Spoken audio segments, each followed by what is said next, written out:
Welcome to another fun-filled edition of Second City Sports on the hashtag Football Friday edition. Happy month of December to everyone out there. You're listening to Sports Zone Chicago, along with Miss Lakeem McGee, which is she.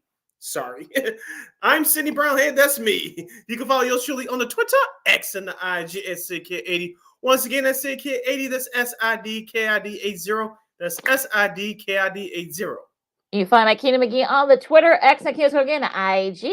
Make sure you download that Sports Zone Chicago app wherever you get your apps. You want to know why? Because we said so, that's why. Also, too, please follow Sports Zone Chicago on all social media platforms on Facebook, Twitter, X, Instagram, and YouTube. And subscribe to our podcast at War Media Podcast. That's WARR Media, PODCASTS. We are on all podcast platforms, including the iHeartRadio app. And make sure you give War Media a follow at WARR Media on Facebook, Twitter, X, Instagram, and YouTube. Once again, follow War Media at WARR Media on Facebook, Twitter, X, Instagram, and YouTube. And thank you very much in advance for your support. Like, share, subscribe, and tell your friends. We are unapologetically fun, and we have very definite opinions. If you have any definite opinions during our 2-hour extravaganza we call it Sports Talk Radio Show, you can always find us at Sports Zone Chicago's Facebook page or at Sports Zone Chicago on YouTube. Type in those questions or comments in the comments section. Lakina will get them up on the screen for you. But if you decide to troll and or do something silly, dumb, or stupid, I've given Lakina full power to give you fools to build and be a boot. Toodles. But before we begin, we must remind you can catch Sports Zone Chicago live and in living color, now available on Roku TV. That's right. So celebrate with the squad and get with the program. Sports Zone Chicago is now available on Roku TV. If you already have a Roku television, just tap on that sports folder and download that Sports Zone Chicago app. If you don't have a Roku television, but you have some handheld devices laying around, iPhone, iPad, iTouch, your Chromebook like I'm using right now, or your personal PC as Lakina is using right now, just hit up the Google Play Store, download that Roku TV app, and access Sports Zone Chicago through that avenue. So no more excuses. Celebrate with the squad and get with the program. Sports Zone Chicago is now available on Roku TV. 24 hours a day, 7 days a week, 365 days a year. Live and on demand. Anytime, anywhere. And you know we will provide. And we will provide you with some of the good stuff here on Second City Sports. Of course, we'll talk Bulls got a big win last night. NBA, the rest of the week in NBA. Then, of course, it's championship weekend in college football. Also, too, we got our buddy Herb Howard from the Bigs. NCAAF Bears to talk Bears. No Bears game, thank the Lord. But we'll talk to him about this midseason report cards and also too so the rest of the stuff that's going on in the NFL. Also, our girl Christne Manika from KXRB are back with our picks and a whole lot more. But first, this might be your starting lineup going forward. Here is Ayo Dosunmu. On the push, good job on the break to get the first two. Got rid of the ball. Inbound to Carter, finds himself open, and he scores. Wow. Get a hand up on the shooters. We talked about pace, right? The Bucks are always looking to push. Hesitation drive, White, too. He's just so happy to get drafted. Yeah. Here is Vucevic with the floater. He's got 23 points tonight. 9-man rotation. Caruso the steal. And he's going to run clock. Find Williams. Come fly with me. Nearly a 5. Williams knocks it away. Patrick Williams with the exclamation point. Don't fly with Patrick. all right, and this highlights there, of course, from NBC Sports Chicago with the Bulls with an impressive win over the Bucks. No DeMar, no Zach. They were nursing various injuries, but the Bulls, have pulled off the big. I wouldn't say big upset, but the concerning fact they didn't have two of their top guys on the floor. Last night, I should say, they were able to pull off the upset, and I think this is sort of one of those things where you're like, we've heard all the various rumors and whatnot, but the Bulls actually showed something that we hadn't seen all year. With their 120-113 win, overtime win over the Bucks. The guys stepped up. I mean, you got to give a little bit of credit. Vucevic had 29 points leading the way there. Kobe White with his best game of the season, his season high 23. Alex Caruso, sort of the glue that kind of have kept this Bulls together for the most part, had 14 points, made a couple of big steals late in the game. And they showed that they're fight when they were down early, but they were able to kind of come. It was kind of back and forth. I think Milwaukee probably saw all the discord, the core of the Bulls, and probably assumed that they thought it was going to be an easy game. Not so fast as the rest of that Bulls squad. So, Sid, what did you think about that game last night?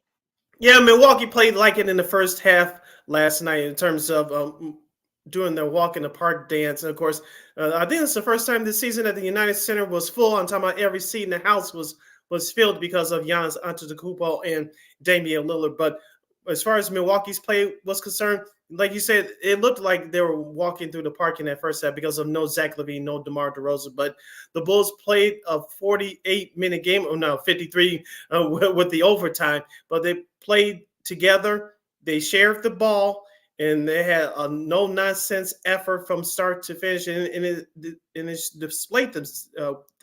displayed right on that floor last night. Ayo Dosunmu played great last night. Let's not forget Nikolai Vucevic was actually involved in the offense. He had 29 points. Patrick Williams, as we heard and saw in those highlights, he was very aggressive last night. I was concerned that he only had 2 rebounds, but his offensive game has been coming on. We talked about it on our last couple of shows. Hopefully, we start to see a turn in a positive manner. Lakina, I don't know if you caught Adam Amin's comments on the broadcast last night, but I believe after that first dunk, he said to Stacey King, "That's the most emotions that I've seen out of Patrick Williams in 2.5 years." And I'm not saying I'm not a big emotional guy, but I don't care how you play, just as long as you put that energy into your game, and the rest will show itself. So I thought Patrick Williams had a nice game last night. I know his final stat line may fool you, but I thought he's very aggressive last night. And it was an overall team win for the Bulls. 32 team assists. When you share the ball, you win more games. And also, the Bulls shot 35% from three-point range, which is a very good average for them. Yeah, I mean, it's interesting to see, that fight that the Bulls got. Even when the Bucks went up, you thought that was kind of it for them, but they were able to, they came back and ended up hide it thanks to Caruso's jumper, and then they come back and end up winning it all in overtime, pulling away. So I think for me this is a very solid win for the Bulls, probably their best of the season. I mean, rumors, when we talked about the rumors, we're not going to keep doing it. We talked about it ad nauseum already. And I feel like, it's going to be interesting to see what's going to happen with the rest of the season. But I think for me, I think you just got to take it one game at a time. Zach's going to be out a week with that foot injury. We'll see if DeMar comes back, in the next game or two. But yeah, I think this is sort of like the lineup that the Bulls, should kind of go, at least for the next couple of games. I mean, they were able to take advantage of some of the shots that Giannis only took 1 3-pointer. I know Chris Middleton struggled a little bit from 3. Brook Lopez actually kept the Bucks in it. Dame kind of had his he loves playing the Bulls, but he ended up scoring 18. So so they were able to tame him for a little bit. So I think for me this is sort of a good team win. I mean 6-14. I mean there's nothing to write home about after 20 games. But the best you can do is just say hopefully that maybe they can keep showing this fight from these next couple of games. You're listening to Second City Sports on the hashtag Football Friday edition, our first show for the month of December, right here on Sports Zone Chicago. Sid Lakina hanging out here with you, talking about the Bulls and the NBA. The Bulls getting an important win on Thursday night, beating the Milwaukee Bucks 120-113 in overtime to improve their record to 6-14 on the season. Lakina, on the flip side for the Milwaukee Bucks, you mentioned Damian Lillard. He struggled shooting from 3 last night, even though he shot well overall from the field. It was Giannis Antetokounmpo that kept that team in check in terms of keeping them in the game. And don't forget about Malik Beasley, especially when the Bulls were leading by 7 with less than 90 seconds to go. He brought Milwaukee back to basically force that game into overtime. He had 19 total points on the night, 5 of 15 for 3-point range. But you had some of the other guys from Milwaukee step up as well. You mentioned with Brook Lopez. I heard this statistic last night on the NBC Sports broadcast. Adam Amin said with Brook Lopez during his first 8 years of his career, he was only 3 of 31 from 3-point range. He has taken and made over 800 threes throughout the remainder of his career. That is just astonishing. Yeah, and Well, yeah, that's pretty good that he's still playing. We know that Robin, of course, played here for a little bit, so that Hmm. was that was actually a nice stat. That kind of crazy that that's sort of like his thing. But when they needed the most, those 3-point range, he wasn't able to get it for him. So that kind of he didn't make the shots that they needed too late. So yeah, I think for me, like I said, a great overall team win for the Bulls. They play the Pelicans tomorrow night, so I'm hoping that maybe that this could be a start of something. I'm not saying they're going to go into a run and win like 10 in a row, but at the very least, keep showing this fight that they showed. You know, beating your division rivals. Have one of the best records in the East. That could only help with your psyche. Yeah, the problem with this Bulls team definitely this year it started to show last year, and it's definitely hit rock bottom this year. This Bulls team is very consistently, consistently inconsistent. What we mean by this, like Lakina said, you give out this great effort, you come up short, but you have a couple bad games in a row, you go back into a rut again. Last night was a perfect example. Without your two main stars, you put up this great effort against one of the best teams in the NBA. You come out there with a big win at home.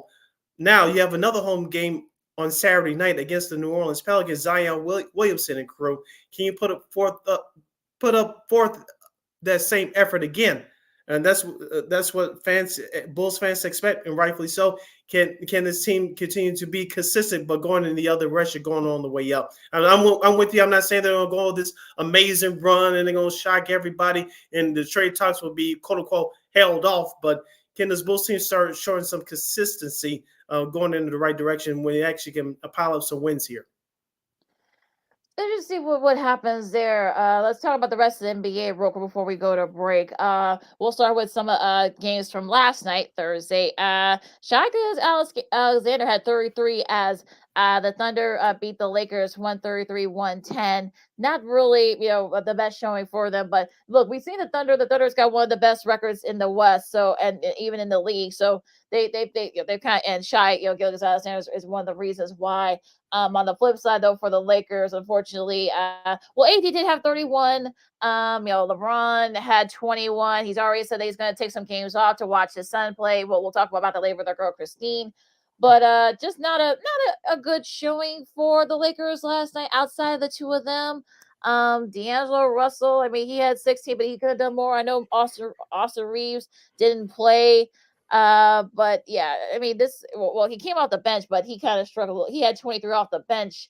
I guess, he had 14 off the bench, I should say, but he could have done a little bit more from three. He didn't score anything. So it was outside of AD and LeBron. That's really what kind of killed the Lakers. Yeah, don't forget about Christian Wood. Only 7 points, I believe, only 2 rebounds. That's not going to get it done. And I told you before the season started, he's going to be one of the important pieces. How this Lakers team will be formed, and how far can the Lakers go following Anthony Davis and LeBron James. And he's been up and down at best this year, so hopefully he can start picking it up. The Lakers so far this week on their road trip, losing 2 out of 3 games. I know we'll break it down more following this timeout, but the only team they beat so far is Detroit, and that showing in Philadelphia the other night. I'm not going to overreact because sometimes that does happen in a long season, but losing by 44, that's points at Philadelphia on Monday. That's the largest defeat in terms of point margin in LeBron James's career. Yeah, we'll talk more about that. I mean, I'm not going to press a panic button, but I think losing to they shot the ball well from all over. I'm talking about the Sixers did during that game. So I saw that performance. I saw a little bit the highlights, and I can kind of they lost by 44, and I'm not like too.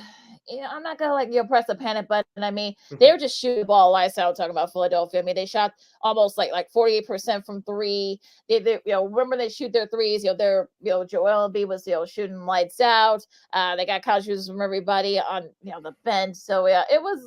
I mean, I look at this as more like Philadelphia just shot the ball well, especially from 3-point range. Tyrese Maxey had 31 and was 9 for 20 from 9 for 5 for 12, I should say, from 3-point range. So that kind of propelled them in that front. They just couldn't stop them from the 3-point range.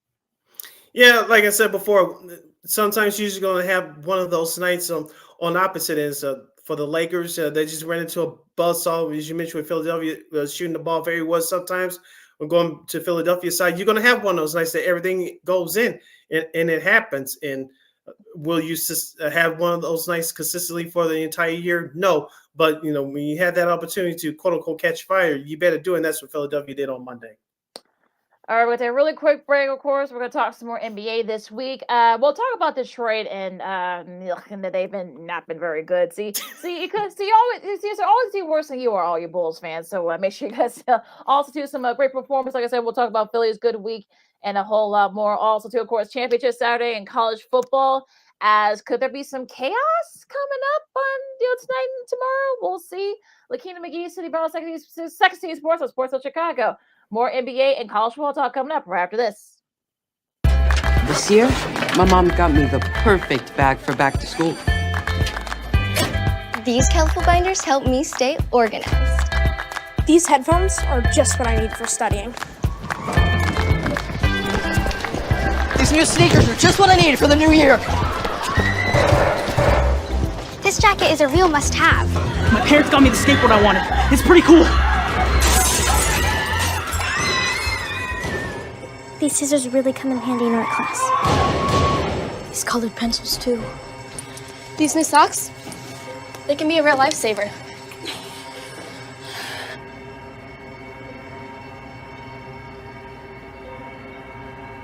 And I finally got my own phone to stay in touch with my mom.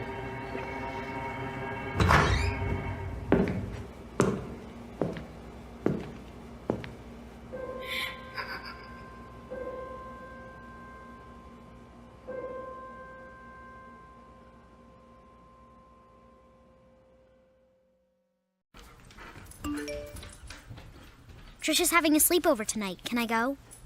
I wonder about Lucy's friends. What should I say?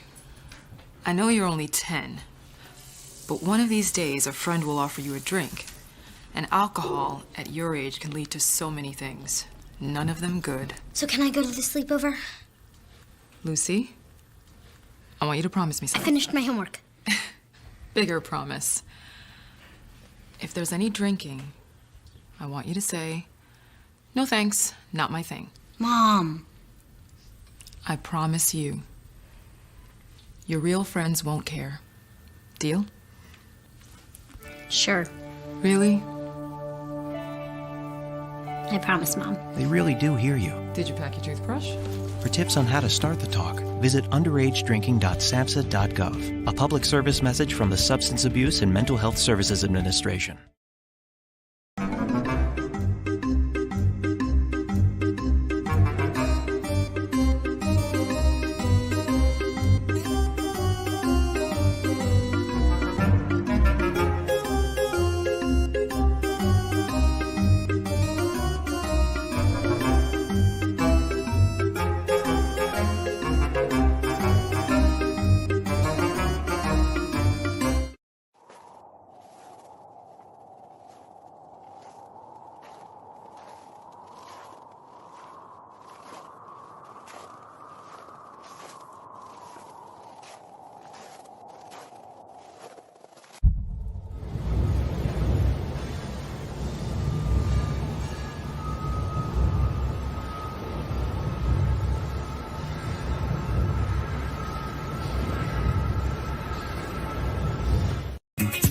Hey, this is Dr. J, and I listen to Sean and Maya in the morning.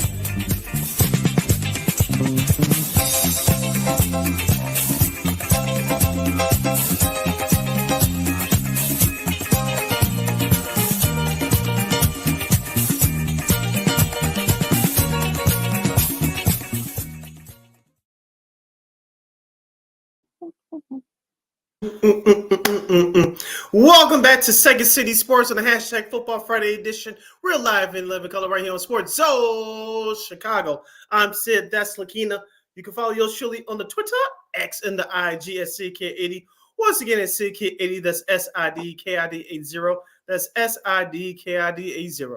You can find my Keenan McGee on the Twitter, X, and Kids go again, the IG. We have less than 85 minutes left of this extravaganza we call a Sports Talk Radio Show. So if you have any comments or questions for us, you can find us at Sports Zone Chicago's Facebook page or at Sports Zone Chicago on YouTube. Type in those questions or comments in the comment section. Lakina will get them up on the screen for you. Real quick, Lakina, I know this is kind of unprofessional, but remind me to talk about the Chicago parking ban with our girl Christine, the queen, in our next hour, because I saw something very interesting. I want to discuss that with the three of us. So Oh, we'll make a footnote of that. okay. Okay. Yeah, because the first, and of course, the parking. Yeah, that's hilarious. I don't know, because I don't know if they got anything similar over there, over in South Dakota where she's at, but yeah, I'll be so interested to talk about there. But let's Yeah. go back. Yeah, let's go back and talk some NBA. The rest of the NBA. Now, Minnesota. They've got the best. They had the best the best record ever by a Minnesota base. Outside the Vikings, that's the Minnesota Wild. I know the Wild. I think were 12-3 a couple of years ago, or 12-2. I think I should say a couple of years ago during that span. And of course, I think that back then they were the Minneapolis Lakers. They had a better record than that, but they finished 13-2 in November. And you got to look at. Look, Carl Anthony Towns, of course. We talked about Anthony Edwards. So they've got the best record, or one of the best records in the West, and they've done the NBA. So I think a lot of people may not know that. But yeah, what do you think about Minnesota? What a great month that they had. As you mentioned, we talked about it before the season started, Lakina. Carl Anthony Towns, he was injured last year, and that team barely squeaked into the playoffs before humbly bowing out in the first round to the now defending world champion Denver Nuggets. But Carl Anthony Towns must stay healthy. Rudy Gobert must stay healthy as well, play well defensively and stop getting into skirmishes with teammates, i.e. last year. So hopefully he's on his best behavior. But you talk about Anthony Edwards, and we saw his coming out party, no pun intended, a couple of years ago in that playoff series against Memphis. He played in the FIBA World Cup over the summer, and that what he did over there is carried on to what he's done this season. I'll be shocked if he wasn't an all-star this year. And I remember our now late great friend Lamont Scott, who asked us the question a couple of years ago: could Anthony Edwards be a potential candidate for MVP? If Minnesota keeps this up, his name's going to be right up there. And I think Chris Finch is definitely going to be out there with, especially to keep it up for Coach of the Year honors. He's done a great job, especially with all the weird stuff that happened off the court and stuff. He's been able to kind of tame all that. So, and I know that that's not easy for him, but yeah, at the very least, I think Minnesota. Like I said, I don't know if they're going to end up having the best record, by the time the season's over with, but still a long ways to go. But I think at least right now, they're definitely. We'll see if they're here to stay. But yeah, I really like how Minnesota's playing right now. And we talked about Philadelphia, of course. They dominate the Lakers. We'll see if Philadelphia, look, they lost to the Pelicans unfortunately on Wednesday. I think they took it out on the Lakers because they lost to the Pelicans. But yeah. Yeah, I mean, I like where they're at right now. Like I said, I mean, there needs to be more. Look, Embiid needs some help. Of course, with Maxey and Harris, all those guys need to step up, and they may have to pull a trade in the trade deadline in a couple of months to kind of get that extra guy to kind of help out Embiid. So for me, I think Philadelphia is sort of, they play Boston tonight, which that's going to be a big one there. Yeah, where do you think Boston is? Philadelphia is at this point. Yeah, as we expected, they're going to be right up there fighting for the top spot in the East with Milwaukee and Boston. And like you said, Joel Embiid has to stay healthy. He's your defending MVP from a year ago. We talked about the growth of Tyrese Maxey over the last couple of years. Who's going to be that third wheel? Will it be Tobias Harris? Will it be some of the other guys that you don't expect from that roster? So it's going to be interesting to see what Philadelphia does. And like you said, at the trade deadline, could it be Zach LaVine? Could it be somebody else that we're not talking about that Philadelphia can make a move for? We'll see. But right now, as long as Joel Embiid stays healthy, the Sixers always will have a chance. Well, okay, what else? What else? I'll give the floor to you. What else? Who else kind of has in this young season so far? That's we're about a little over a month in. Well, I'm gonna give props to the New York Knicks starting point guard, as I said, who should have been an All-Star last year. He may get his chance this year, and that's Jalen Brunson. On Thursday, he scored a season-high 42 points as the Knicks beat the hapless Detroit Pistons 118-112 at MSG. Lakina, looks like the Knicks are starting to turn around a little bit. Now they have a record of 11-7. Jalen Brunson is starting to play good ball. Julius Randle, he's starting to pick it up as well.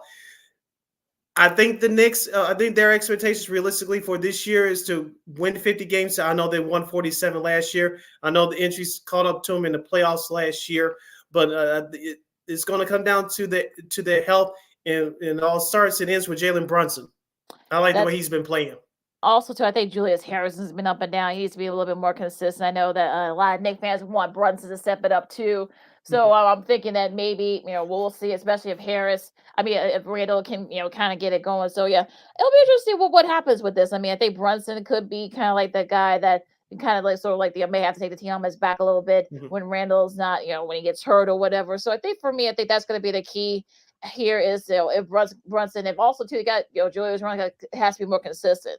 So I think that's another thing there. Now, Golden State got a big win against the Clippers last night. Steph had 26, which is kind of like a minuscule for him at best. I don't think he probably wouldn't mind too much about that. But at the very least, I think with the Warriors, I mean, this is something that they really needed this win, because these are two teams that have been very disappointing this year. And we talked about that. Should Golden State fans be a little bit nervous? But I think at this point, once we get closer to Christmas, we'll see if they can get it going. Yeah, Chris Paul has actually been the anchor of the Warriors team, especially coming off the bench. And if you paid attention closely, him and Steph really played very well together when they were on the court at the same time. We'll talk about Draymond Green's collapse against Sacramento in just a minute, what happened on Tuesday in that play-in tournament game. But last night, he stepped it up. Klay Thompson, he's the second leading scorer on the team. I know Andrew Wiggins is having a down year, but as we said before, once this team starts to starts to gel together and get some consistency, and hopefully not have any more injuries, this team will be okay. Now, are they a championship team? No, but are they still a good team? Yes, when healthy. On the flip side, though, for the Clippers, though Harden's starting to get it going a little bit. He was 5 for 10 from the 3-point range. Had 18, so he's starting to kind of get it going there. Unfortunately, on the flip side, PG was only 3 for 10 from 3, and the supporting cast for the Clippers have not been well. I mean, with the exception of a couple, I know Russell's been okay coming out the bench. I know Daniel Theis, who I wish was still in the Bulls uniform. That's a whole different conversation. Has been doing pretty well too for the Clippers, but other than that, they really haven't had a lot of contributions from other guys. So they're at 8-10 as we're recording this, and I know Clippers fans are getting a little bit restless. Yeah, they're looking to be 2 games out of 500, but once everybody starts to get healthy and to get used to each other, I think they'll be okay. So head coach Tyronn Lue has a challenge on his hands right now. He knew that going into the season, so I think the Clippers will still be okay. I thought they were still the game in Golden State last night, because remember, they ended the first half on a great run. Actually started off the second half good, but the Warriors traditionally, with those third quarter runs, can bury teams, and that's exactly what happened last night. Yeah, they did. And we know that once they get hot shooting, the Warriors do. I mean, they're tough to beat, and then of course the Clippers learned that yesterday. Now, as for I know Bulls fans are miffed about their team, but hey, look, at least you're not the Pistons. They go over. They now lost 15 straight. And each game they scored 100 points. That is tied for the longest streak in NBA history, with only the 89-90 Magic and the 1967-1968 San Diego Rockets, not the Houston Rockets. This is before they moved to Houston. They were both in their first seasons. I don't know what's going up in Detroit, but this just haven't been very lucky in some of these games. Yeah, I know new head coach Monty Williams got the bag to go to Detroit. He knew what he was getting himself into, but you look at some of the talent on the roster with your guy Cade Cunningham, who missed all of last year. He had Jaden, the guy Jaden Ivey, thank you, from Purdue in his second year. You still have some pieces here and there, but it just hasn't come together yet. And we'll see what Pistons management will do once this season concludes. I think they will be good in about 2 or 3 years, but it's just for some reason it just hasn't happened. It's not like I said. You mentioned some of the players that they have on there. It's not like they don't have guys. It's just they just haven't been able to play together yet. And look, to Monty Williams' credit, hopefully they got Killian Hayes also too. So he's been kind of up and down as well. So they just haven't been able to put it together. So hopefully they can. I think Detroit. They're 2-17 as we're recording this. So. Yeah, pretty brutal right now after going 2-2, especially after that win against the Bulls in that first meeting. So just not very good. So let's talk about the Draymond stuff for a second. If you guys remember, this was after this was during the TNT game, and Kenny Smith had some interesting things to say about Mr. Green. He's basically saying that Draymond made some comments on his podcast, of course, as usual. He, of course, Kenny said that, well, he's in his 30s now. He shouldn't be acting like a brat or whatever. Well, I'm paraphrasing what Kenny said, but I'm sure Draymond didn't take too kindly to those comments. So, Sid, what did you think? Well, this Draymond Green being Draymond Green, staying in character, and that's what's helped him throughout his whole career. And I get where Kenny Smith is coming from. When you reach a certain age, you're supposed to mature, but just like in life, not everybody matures at the same rate as you are on a personal level. I get where Kenny Smith is coming from, and I get where Draymond Green is coming from, but at the same time, Draymond must take a step back and realize that his actions, especially on Tuesday, really cost the Golden State Warriors that game against Sacramento. And you notice after that technical foul, we're talking about the game on Tuesday, Sacramento started to come back into the game, and they actually won the game. So Draymond Green's been doing this for a long time, but it looks like his actions are starting to catch up with them. He got away with it in the playoffs a couple of years ago when they beat Boston in the finals. You saw it last year against the Kings in that first round, even though they won that series. But some of the stuff that he's been known for throughout his career, people are not taking too kind of it. It's more and more people getting against him and starting to say, hey, you got to chill out with that. So you can still play hard with the intensity and be smart, but some of the extra stuff, people are not going for it anymore. We talked about a couple of weeks ago what happened between him and Donovan Mitchell. I remember, he has a long rap sheet list there. It's like, enough is enough. Yeah, I remember when he was in Michigan State, he really wasn't, he was kind of like, he was very, colorful and stuff, but Tom Izzo was actually able to tame him. So even he said, look, I don't know what happened, but I mean, look, you hope that maybe he can kind of like at least tame it so that he can kind of, if he wants to kind of, if they want to win another championship, talk about the Warriors, especially with that core still together.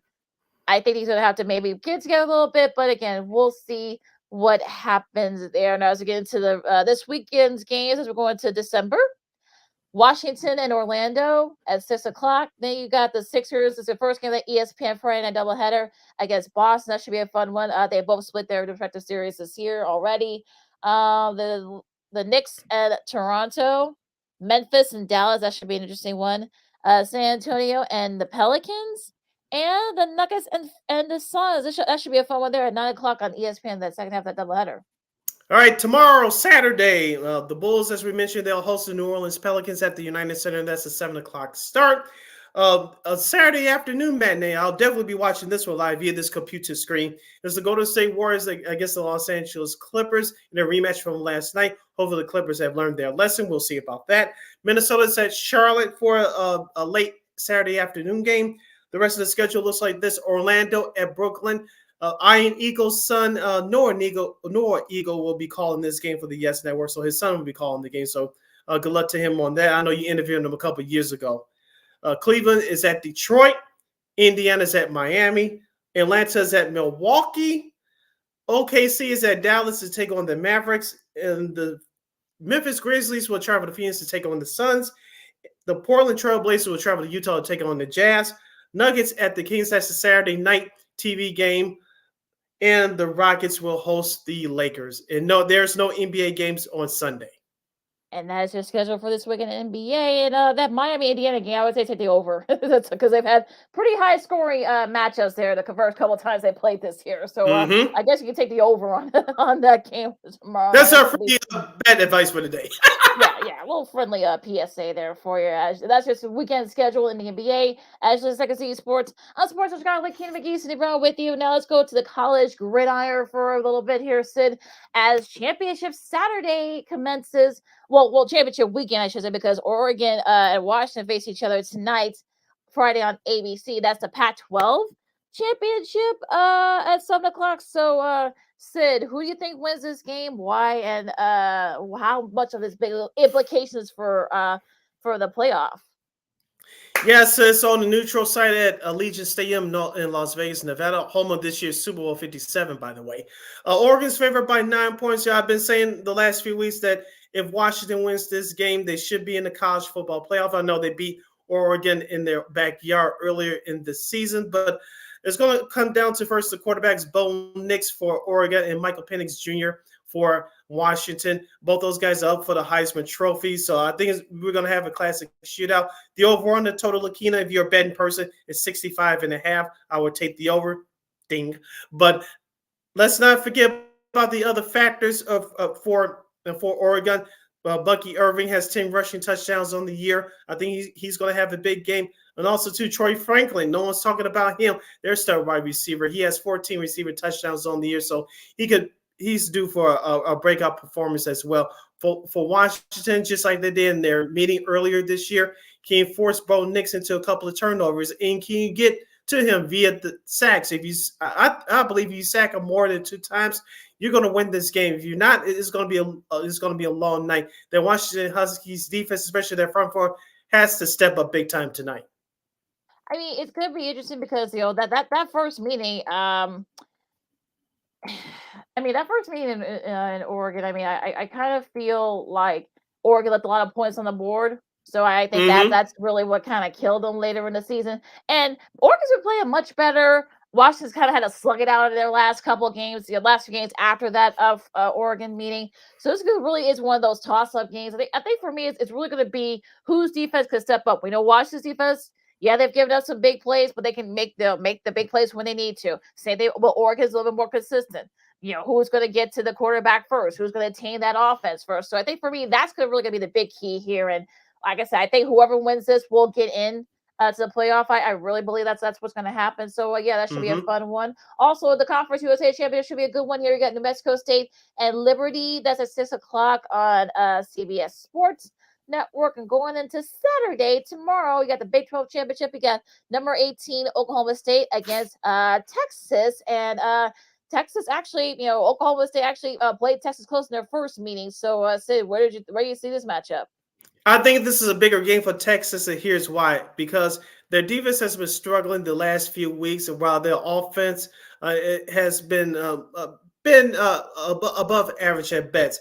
I expect Texas star wide receiver Xavier Worthy to have a big game. I know he has 5 receiver touchdowns on the year. I expect him to have a breakout performance.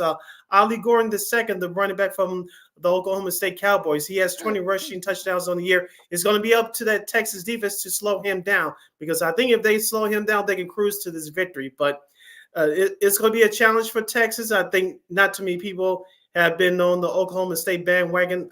I'm one of them. I don't hate them, but just that no one took Oklahoma State seriously. But I think for Texas, even though I think they still have an outside shot to get into that college football playoff, it's in their backyard in Arlington, Texas at Jerry's World. It's going to be a bigger game for Texas. All that pressure is going to be more fans for them than for Oklahoma State. Let's see if they can handle it. But Texas has more to prove, in my opinion, especially defensively.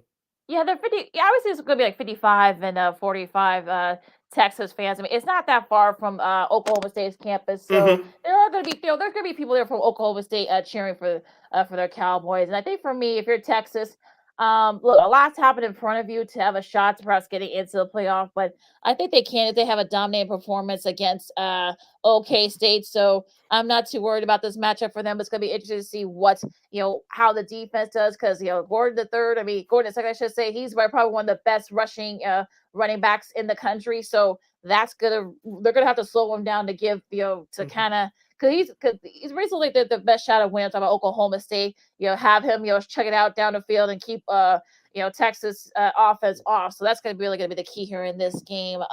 MAC championship at 11 a.m. Same time on ESPN. You got Miami of Ohio and Toledo. The Mountain West championship, you got Boise State and UNLV on the Big Fox network. Georgia and Alabama on CBS SST championship in Atlanta. So I think for me, it's sort of the same thing here. I think Georgia wins. They're in. Alabama needed a miracle 4th and 31 near the goal line to win that game against Auburn, I should say, in the Iron Bowl. Georgia, they've had their struggles too. They kind of had to slug it out too. So if they could tame Jalen Monroe, talk about that Georgia defense, and they can dominate in the trenches on the offensive side, it's gonna be interesting to see how they do against that defense of Alabama. So it could be one of those very close games. It could down to who gets the ball, who has the ball last, I think. Also, too, it's going to come down to the running games, I believe, for both teams as well. You look at Alabama star running back Jace McClellan. He has 6 rushing touchdowns on the year. I think he's going to be key as well to take pressure off of Jalen Monroe like he did early in the season when Jalen Monroe was trying to get all the snaps underneath him. On the flip side, Carson Beck, Lakina, many people say that he's one of the best the second-tier top quarterbacks in the country. He's going to have to prove it now. 22 touchdowns and 6 interceptions to go along with it for the year. George has been dominant offensively these last few weeks.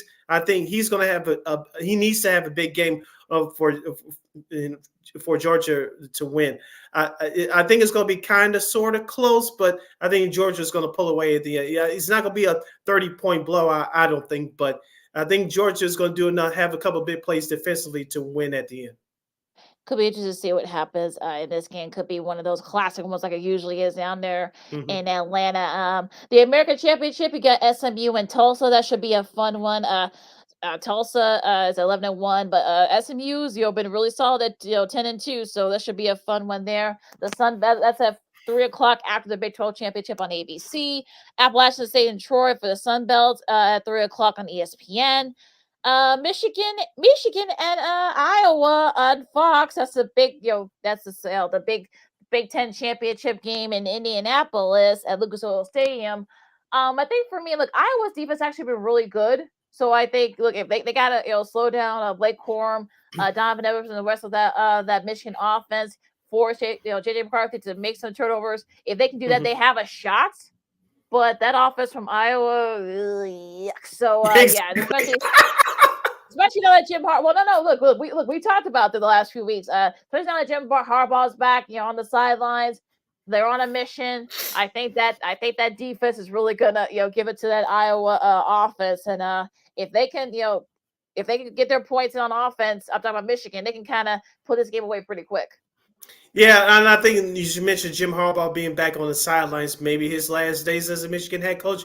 We'll talk about that next hour. But as far as this game is concerned, Michigan held off Ohio State last week, and I told you what was going to happen. It ended up happening. So I think they're going to carry that momentum. Plus, with Harbaugh being back on the sidelines, I think that they're going to dominate Iowa. JJ McCarthy, I think, is going to have a breakout game. We usually mention Blake Corum. If he can score a couple of touchdowns going along with 100 yards plus yards rushing, I think Michigan would be okay. But it's really going to come down to Michigan's defense. Can they really set that tone early on Iowa's offense? Could be interesting game here. Interesting game here for the ACC title. You got Florida State against Louisville, and for me, Florida State, no Jordan Travis. Oh, this could be at Bank of America Stadium in Charlotte. And I think for me, if they don't dominate Louisville, even if they win, I think they don't get into the playoff. I really think this is not as simple as a win in their end scenario. I think if they don't dominate Louisville, I know Louisville had that loss against Kentucky last week in the rivalry week, but I think if Florida State doesn't dominate Louisville, I think that's about it for them. I think it's going to be very tough, Lakina. Obviously, if the Seminoles lose, they're out the playoff. But for Louisville, Jack Plummer. Oh, Jack damn Plummer. it, I did it. But he's having a phenomenal year, 21 touchdown passes with 11 interceptions. But watch out for Jawar Jordan there, Louisville star running back. He has 13 rushing touchdowns on the year. And Jamari Thrash, he has 6 receiving touchdowns on the year. If Louisville's going to pull off the upset, they're going to have to start with those last 2 guys that I mentioned, and hopefully they'll have hot starts. Yeah, I'm a little worried about that Florida State offense, with no Travis. So yeah, that's going to be the thing here. But yeah, it should be an interesting game here. But that game, like I said, that game is the nightcap on ABC at 7:00, and that is your scheduled for championship weekend in college football. Stay tuned for more sports and more fun as Second City Sports #Football Friday continues with Herb Halbert from It's the Bigs and our girl Christine the Queen Manika from KXRB in Sioux Falls, South Dakota. You're listening to Sports Zone Chicago. No, I don't know though. I'm scared.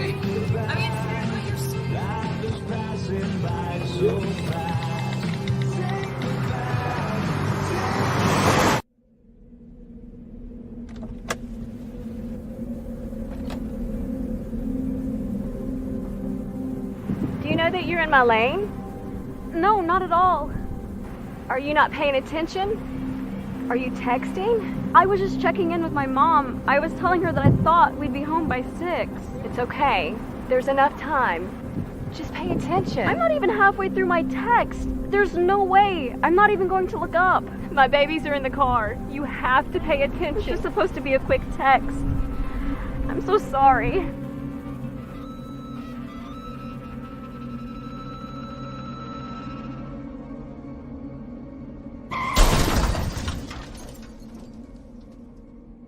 Hi, I'm Tom Brady, the director of DODEA. September is National Suicide Prevention and Awareness Month. The simple act of reaching out and caring for those in our communities is something we all can do. Just being there for someone you care about can be a tremendous first step in getting them access to confidential resources and support that they need. It only takes one person and one small act and 1 minute to make a difference. Let's make a difference.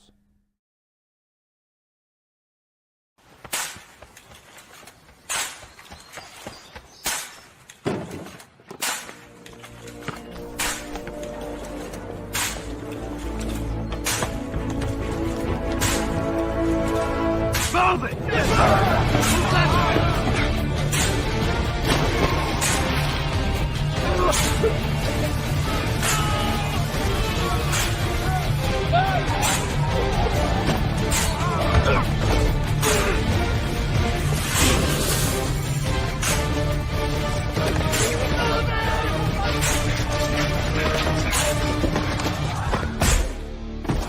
Many will hear the calling.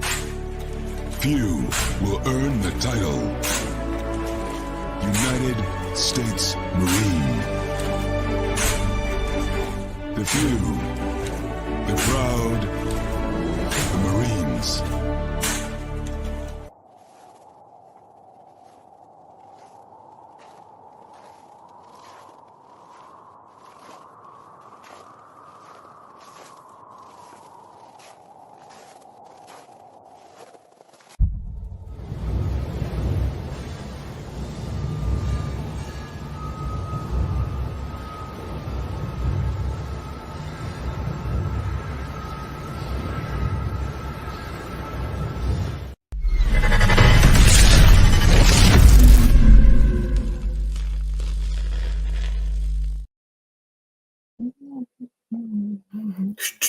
Welcome back to hour number 2 of Second City Sports, real live, and they live in color right here on Sports Soul Chicago, along with Miss Lakina McGee, which is she.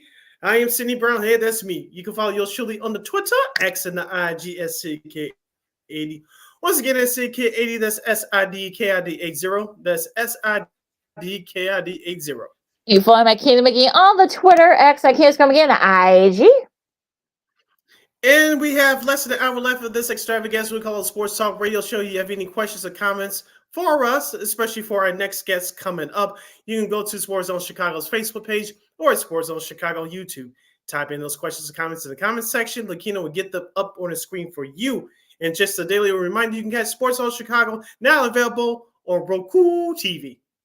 All right, and while we're ready for our buddy Herb Howard from the Bigs, let's recap the game from last night. The Seahawks and the Cowboys. The Cowboys were able to come back and beat the Seahawks 41-35. I didn't watch the game. I saw the highlights. They were let's just say interesting to say the least. Of course, the Seahawks went forward on fourth. They were like 4-for-1, and they didn't get it. Questionable calling there, leaving Micah Parsons unblocked, but that's I have a bone to pick with them on that one. Now, I might say that for my studs and duds coming up next on Monday, but what do you think about this? Because I know Dak Prescott kind of led the way and gave a big comeback, but I know everyone wants to say, well, Dallas is now one of the best teams in the NFC, and I know the Seahawks they're okay. They're not great, but I'm still not sold on the Cowboys yet. I think Dak definitely deserves to be in the MVP discussion, but I'm still not sold on Dallas just yet. Well, the Dallas defense got the night off last night, despite DeRon Bland picking up another interception. Plus, I started them on my fantasy team. They gave me -3 points. But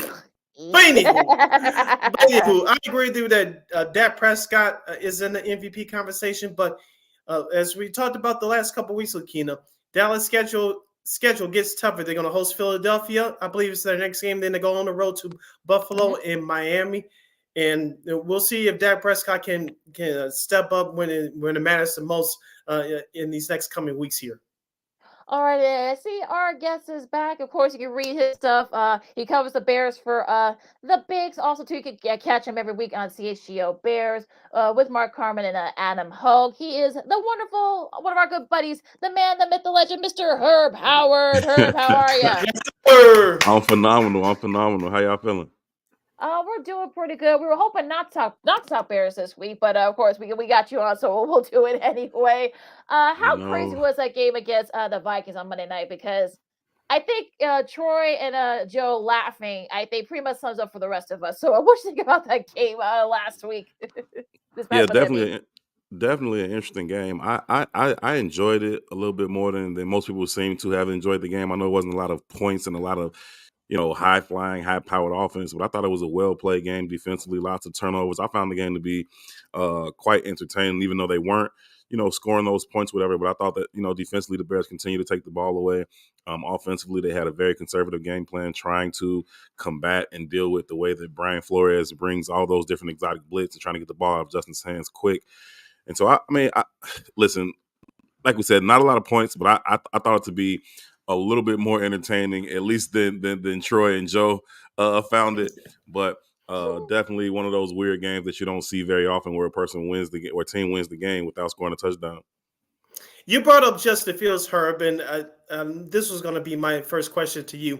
We saw him have some improvements last week in that loss at Detroit. He actually learned how to slide instead of going for extra yards. I thought that was great to see, and he started to get the ball out quicker in his hands. I know ESPN's put up a stat during the game the other night that he holds the ball longer than any other starting quarterback in the National Football League, holding it at 3.1 seconds. I thought he did some great things on Monday, but I thought, in my opinion, he started to slip into some bad habits here and there.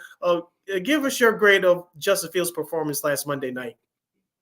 Yeah, certainly you can't give him too high of a grade when an offense didn't score any touchdowns, didn't create many explosive plays. But I thought that he handled the game plan that they wanted to implement pretty well. I think that Chase Daniel does a really good job with his quarterback breakdowns, and he did one on Justin Fields from this past Monday night. And just watching all of those throws, there were only three that I would really say where Justin was kind of incorrect. There was one early where he missed DJ Moore on about a 12-yard outcut that he should have thrown the ball. He ended up, scrambling for about 3 yards and taking a big unnecessary hit. There was another one. Obviously, everybody remembers the one where he missed Mooney dragging across to the left side and just fired that ball too high. That was another one. And then there was one more actually right before the big third down to DJ at the end of the game on second down. He had an opportunity to make a play to Darnell Mooney, and he missed that. So those were the three that kind of stood out. But other than that, I thought he got the ball out of his hands pretty quickly. I thought he was very good in terms of his improvisational skills and trying to extend the play, but not extending the play to automatically run, but extending the play and continuing to keep his eyes downfield. He found some outlets, hit Roschon Johnson for a couple of big ones that turned into key first downs for him. He hit Khalil Herbert early. We saw him face the zero blitz and a 7-man blitz that came to him, and he found Cole Kmet on that 4th and 10 early in the game as well. So I thought he did a pretty good job considering what the game plan was and what they were up against, but you can't give them too high of a mark. Again, they only put up 12 points. The defense gave them 4 turnovers and they only turned that into 3 points. So certainly nothing to write home about, but I think you can still kind of see the skill set that he has and where he does continue to make some strides. Yeah, I mean, it's a little early. Do you think that these next few games after, of course, the bye week, is this like a make or break for Fields to say, okay, Bears will have their answer on if he's the guy? Yeah, I think so. I think that's the goal, and that's the hope that they can continue to evaluate him over the course of these last 6 starts to kind of see, is that going to be enough to kind of evaluate him enough to say, okay, are we going to pick up his 5th-year rookie option? Are we going to pass on one of these quarterbacks at the top of the draft? And I think that if Justin Fields can continue to just play with some consistency, take care of the football, which he certainly did not do in the 4th quarter against Minnesota, and put his team in position to win, then I think that he'll make a case for himself to be the guy going forward. I think that Justin Fields has a very unique skill set. I mean, if I were starting a team today in the National Football League, there's only a handful of quarterbacks that I would take over him right now. And that's because of all the tools that he has. Now, does he need to be more consistent? Absolutely. Does you need to kind of unlock some of those tools that he has? Sure. But I don't know that you're going to have this draft class. Everybody talks about, we throw around this generational term a lot. It's generational quarterback, generational quarterback. There aren't many of those. If there were, we wouldn't call them generational, right? So this idea that there's going to be 2 or 3 coming out in this draft, I don't know that's true, right? Like I said, I think there's only a handful of quarterbacks that I take in the National Football League if I was building a team over Justin Fields right now. So the idea that there's quarterbacks in this draft that are going to come out and ascend themselves up into that ranking of elite quarterbacks in this league, I don't know if that's true. Furthermore, I think that the best case scenario for the Bears would be if Justin Fields is the answer at quarterback. And so I think that they would try to give him every opportunity to prove that he is that. And if so, then they can use all these resources, all the draft capital and salary cap space that they have to fill any one of the litany of other holes they have on this roster. We're hanging out with our guy, Herb Howard from It's the Bigs Media right here on Second City Sports on the hashtag Football Friday edition on Sports Zone Chicago City. Lakina hanging out here with you. Herb, let's stay with their offense. And I said this to Lakina over a year ago, and I'll say it with you now. I think we have a tight end here in Chicago. His name is Cole Kmet. He's second on the team with 5 receiving touchdowns, and he's playing at a Pro Bowl type level. And he's becoming a security blanket for Justin Fields. Talk to us about his performance so far this year. Yeah, I think he's continued to pick up where he left off in the second half of last year. I remember coming into last season, thinking like, okay, is Cole Kmet good or not? I was kind of tired of hearing about his potential and what he could be and what he should be. And I was like, I'm going to give him half of this season to determine, is this dude good or not? And he started out slow, but right about that midpoint of the season, he kind of turned it on and turned it around.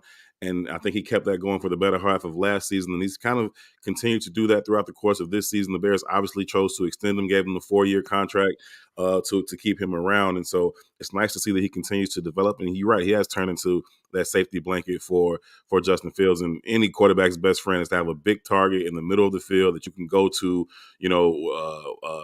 in times of stress, right? When you're under pressure, but you can find that big tight end in the middle of the field, and they can create those mismatches on linebackers, get them up on safeties. And so I think Cole Kmet continues to develop, and he's a key part of this offense and whatever they want to do going forward.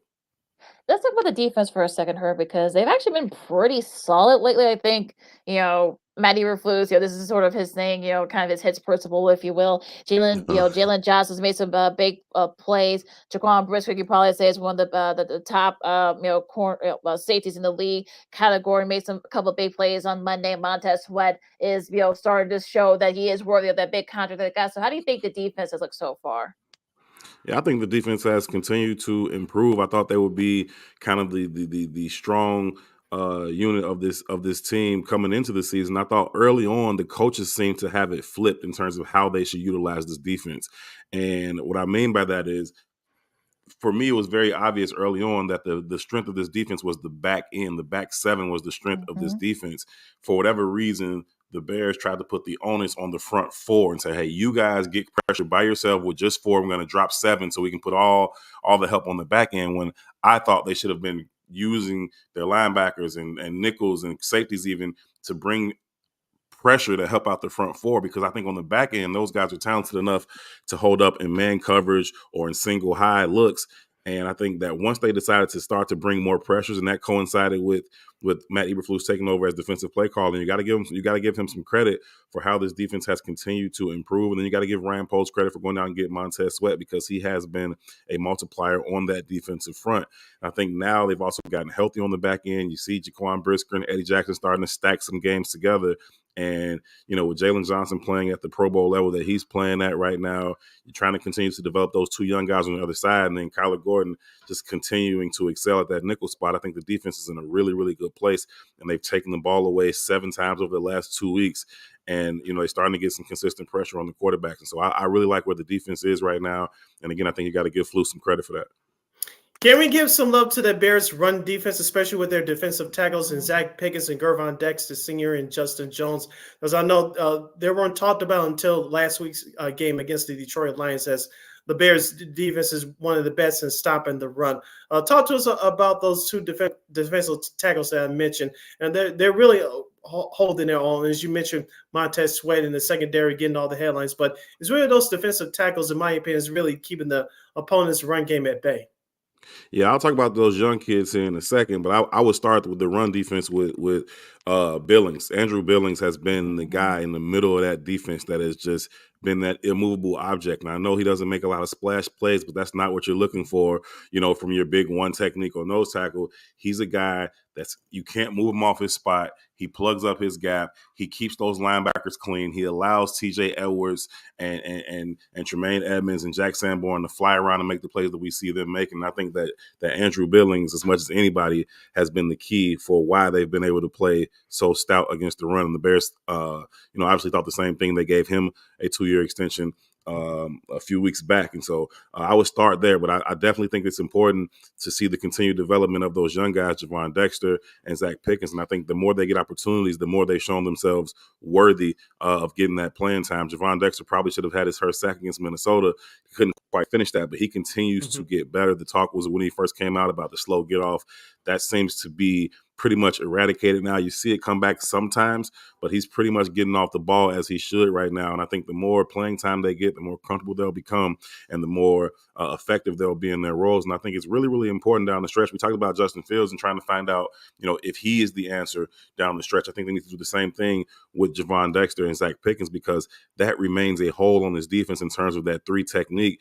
Coach Eberflus calls it an engine of this defense. Everybody knows we're going to play this Tampa 2. You need that Tommy Harris, that Warren Sapp type of guy. And I don't know that he's on this roster. It's certainly not Justin Jones. That's not a knock on Justin Jones. It's just we know who he is and who he is not. He's a good player in this league, but he's not a dynamic, game-changing player that keeps offensive coordinators up at night. And perhaps Javon Dexter or Zach Pickens could be. And so you want to find out exactly what they're capable of over the last, 5 games to find out how much do we need to invest in that position in the offseason via the draft or free agency. That O-line, that's still giving me a little bit of anxiety, Herb. I mean, bad snaps and, giving up sacks to Fields, him having to improvise, having to run. So can the O-line only go up from here? They actually were pretty solid on Monday night for the most part, but what do you think? Can they keep up that consistency? Yeah, I like what they have when they're healthy at guard. I like having Nate Davis, and Tevin Jenkins has played really, really well as long as he's been healthy and in the lineup. Obviously, they continue to love how Darnell Wright develops, and I think that I don't know how everybody feels outside of Hallis Hall, but inside Hallis Hall, they really like Braxton Jones. And so I think they like their tackles and their guards. The 2024 center cannot be on this roster right now. I mean, you have to find another center in the middle of that offensive line, because until you get that solidified, it allows for breakdowns across the rest of the offensive line. And so you talked about the bad snatch looking, and we've seen that all season long, but you also got to deal with that immediate pressure in your face. And any quarterback will tell you that the pressure up the middle is a lot worse than pressure off the edge. And so you got to be able to figure out how you can solidify that center spot. But if they can find a legitimate center going into 2024, I think they have a pretty good offensive line. Maybe they use one of those top picks to go and get, what they think may be a couple of elite left tackles coming out of Penn State and coming out of Notre Dame this year. And if they do, that's fine. And you turn Braxton Jones into a swing tackle. But I don't know if they think that's necessary. They really like Braxton Jones, his athleticism, his ability to get out in space. He fits their system very well. Needs to get stronger and continue to work on his ability to anchor against the bull rush. But I think he's done a lot better at that this year than he did last. And so I think their biggest problem is having a center. And that's a really, really big problem to have. But if they can get that solved, I think this offensive line is in a good place, and they're young. It should only improve. We're halfway home with our guy Herb Power from It's the Bigs Media, talking Bears and NFL right here on Second City Sports on Chicago. Hashtag Football Friday edition. Sid Lakina hanging out here with you. Let's go back to the offense, Herb, and talk about Roschon Johnson. Of course, Deontay Foreman, the main running back for the Bears, is out with an injury right now. Of course, it opens the door for Roschon and for Khalil Herbert.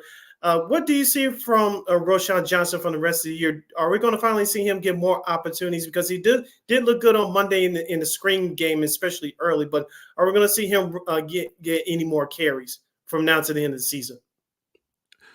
I think he'll continue to get those opportunities. I think, against the Minnesota Vikings, a large part of that was his ability to pass block, and he's really good at it. He's a willing pass blocker. He understands the protection schemes and what his assignments are, and he's got great technique, better than Khalil Herbert. And so I thought that was as much of a reason why you saw him get the high snap count that he got against, again, that defense that likes to bring so many pressures. That being said, I think he'll get some opportunities to run the ball out of the backfield. Much we'll see, how quickly Deontay Foreman is able to come back. I think the Bears just have a deep room at running back. They got a lot of guys that can do a lot of things well, that can carry the ball well, and I think they like what they've seen from all of them, really. We talk about Deontay Foreman, Khalil Herbert, and Roschon Johnson, so I think that they like what they've seen from those guys, and I think that he will get his opportunities, but I think it'll probably be game plan specific in terms of, what are they trying to get done on any given week that will kind of dictate as much as anything who's getting the majority of the reps in the backfield. Let's talk about the rest of the NFL, Herb, the rest of their time with us. Philadelphia, Baltimore, those are your top 2 seeds as we're recording this. Do you think, I'm not going to ask you your Super Bowl picks just yet because we can do that another time, but who do you think are the favorites right now in the NFL? Yeah, it looks like a really tall task to try to beat that Philadelphia Eagles team. I mean, they don't really have many weaknesses on that roster. And if they're playing to the best of their ability, they're going to be really, really tough to beat, especially when you talk about having to go to Philly throughout the course of the NFC playoffs. And so I don't know who can beat them. I mean, you talk about the 49ers, you talk about Dallas. I don't think anybody really believes that Dallas is going to go to Philly and knock them off. Dallas has played well against teams that they should play well against, and not so much against teams that you got to compete with to make a Super Bowl run. So right now, I would say it's Philly's, race to lose, if you will, in the NFC. The flip it over to the AFC, you're going to start with the Chiefs because they've been there, they've done that. They got to continue to play well because they want teams to have to come through Arrowhead. And I don't know if they want to go to Baltimore and play that smash mouth game. I don't know if that bodes well for them. And so those are the 2 teams that you're looking at in the AFC. And I think whichever one of those teams is able to play well down the stretch to secure home field advantage will probably have the upper hand in that AFC championship. And then, in my opinion, the winner will be going to Vegas to see the Eagles. One of the highlight games for this weekend coming up, Herb, is the San Francisco 49ers traveling to Philadelphia to take on the Eagles, the rematch of last year's championship game. We all know what happened there. What, from your vantage point, give us a percentage of the 49ers' chances of upsetting the Eagles on Sunday, because at least as of right now, they have a better squad than they did when they went there last year before Brock Purdy was injured. And that's a really good team out in San Francisco. They're very multiple in terms of, the way they can attack you offensively, and they try to control the game that way with time and possession. And so if they can do that, they'll certainly give themselves a chance to be in the game. It's a really good defense as well. If they can pressure Jalen Hurts, then they can, impact him and his ability to get the ball to his playmakers on the outside.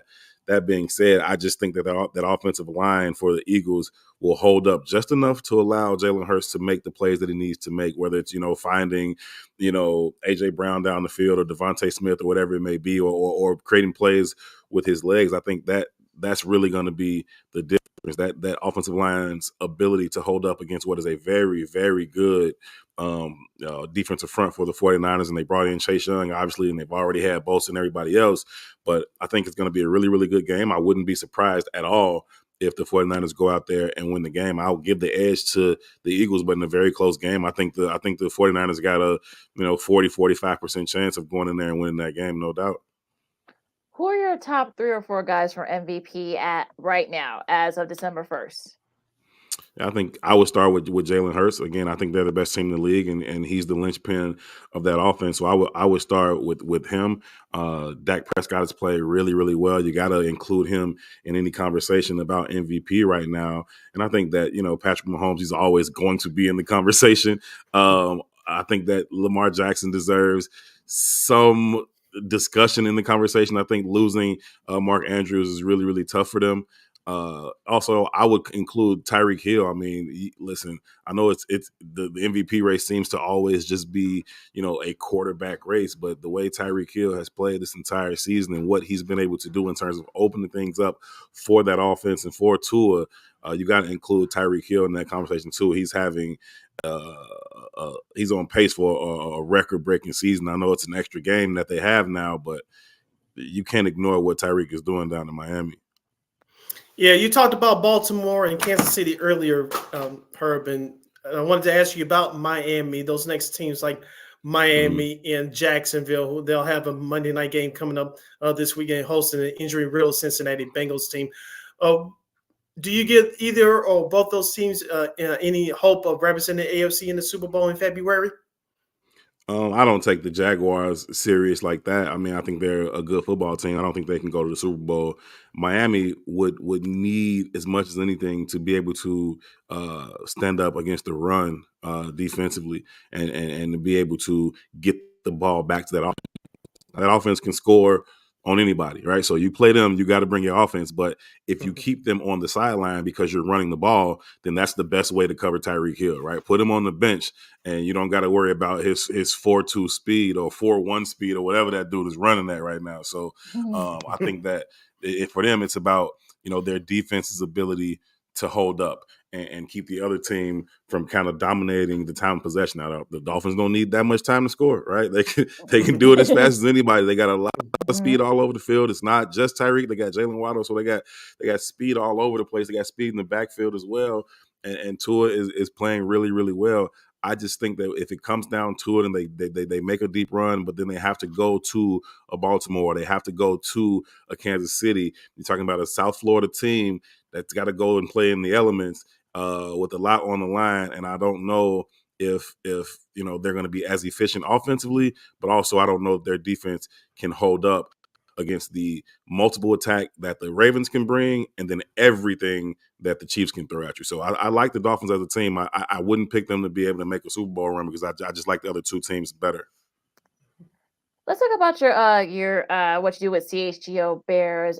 You do you're terrific there with Adam Hogue and Mark Carmen. Every Monday after the Bears game or every Tuesday after the Bears game, however that sets up. Right. How did that come about? I've enjoyed the opportunity to be over there at CHGO and do the Bears post game shows. It's been something that's kind of been in the works for a while. We had some discussions last year about me coming over to CHGO, and at the time it didn't really work out. And so we revisited some discussions about, the ability to get me on to the post game shows. And this year was able to be more in alignment with everything else that was going on. And so I've absolutely enjoyed my time being over there, not only working, with the guys on the show, but everybody behind the scenes. Shout out to Lawrence and Kevin and Jake, everybody. It's been phenomenal. So I've enjoyed my time over there. I continue to enjoy it. I love to talk ball. So, anytime you give me an opportunity to talk ball, I'm with it. And they do some great things over there at CHGO. So I'm happy to be a small part of the team over there. Yeah, last question. On your toes. So on his toes. So yeah, he needs that from time to time. Last question for me, Herb. The Bears have 5 games remaining. 3 of them are at home. How many victories do you see the Bears grabbing before the year concludes? Yeah, I mean, I think they'll be in all 5 of those games. I think, you came into the last 7 games when Justin was coming back, starting with the Detroit game. You're like, okay, well, how many of these games, can they win? I think a lot of people said, well, they should be able to win the Atlanta Falcons game and the Cardinals game, and maybe they can go up to Lambeau and beat a down Packers team. But the real litmus test was going to be how they could perform, against the division leading Detroit Lions. And then could they go on the road and play well against the Vikings? And I think they've answered both of those questions affirmatively. They went to Detroit. They should have won that game. Now you don't give them no pass. You don't give them no, ain't no consolation prize or nothing like that. They should have won. They didn't, but they did go out there and play well enough to show that they can compete with the best team in this division. And so now you got them coming to your place. Can you stack another game like you did when you went to their place, but this time just kind of finish it? And so I think they'll be in all those games. And I think it goes back to what we were talking about earlier with the defense. That defense will keep them in all of these games. And so I think they have a chance to win them all. I think they'll win at least 3 of them. I think anything less than 3 would be a disappointment. I think 4 is a realistic possibility. I don't think they'll rip off 5 straight and end the season on a 6-game win streak. I don't think that. But they'll be in all of those games, and I expect them to win. I expect them to win at least three of them, and they could certainly win 4. I think they'll beat the Cardinals and the Falcons at home. I think they'll go up to Lambeau and get that win as well. And maybe they find a way to beat Detroit or go on the road against a very, very good Cleveland Browns defense and get a win there. I think it's going to be tough. But yeah, I think they'll win at least 3 and maybe 4. All right, Herb. Again, thank you so much for joining us today. We love having you on with us. So where people can find you and read all your stuff from the bigs and always my pleasure, you all. Thank you all so much for having me. You can follow me on Twitter at HerbHoward411.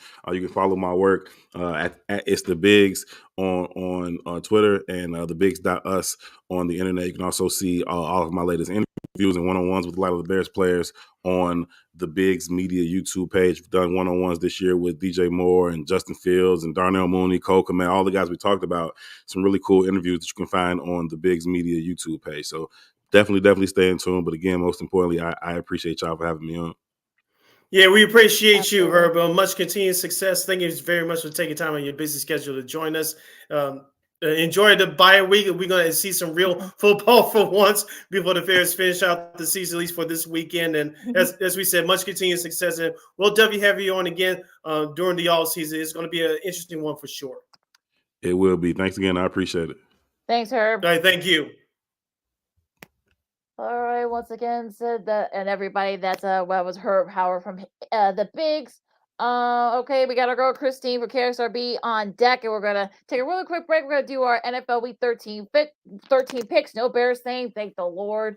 And some White Sox news. Could a couple of guys be on the move, and a whole lot more. We'll talk about that with Sid and Christine coming up next. Second City Sports on Sports of Chicago. Our NFL picks coming up right after this. This year, my mom got me the perfect bag for back to school.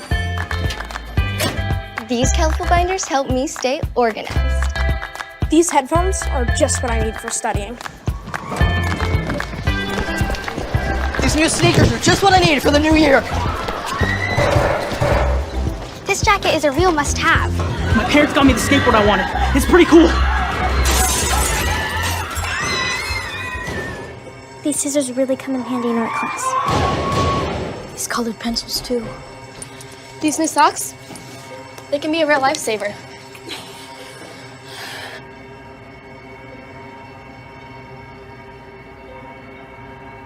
I finally got my own phone to stay in touch with my mom.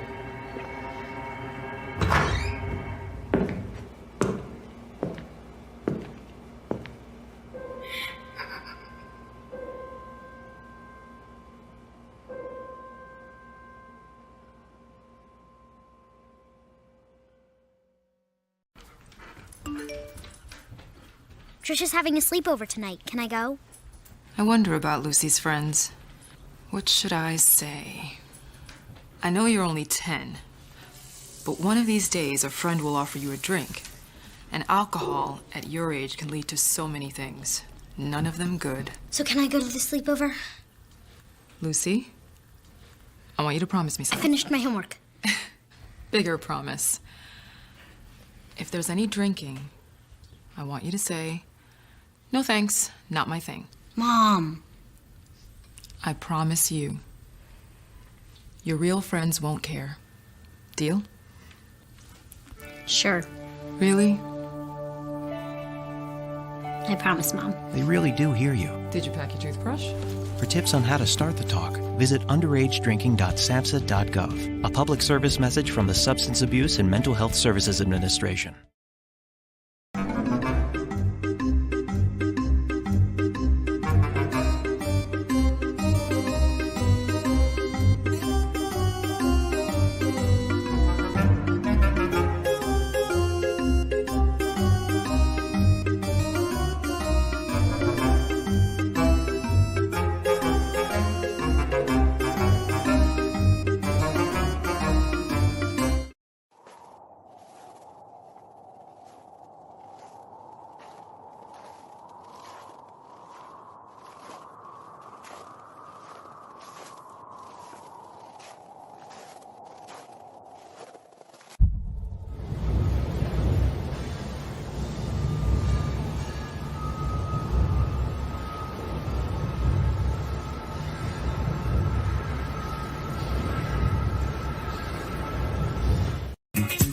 Hey, this is Dr. J, and I listen to Sean and Maya in the morning.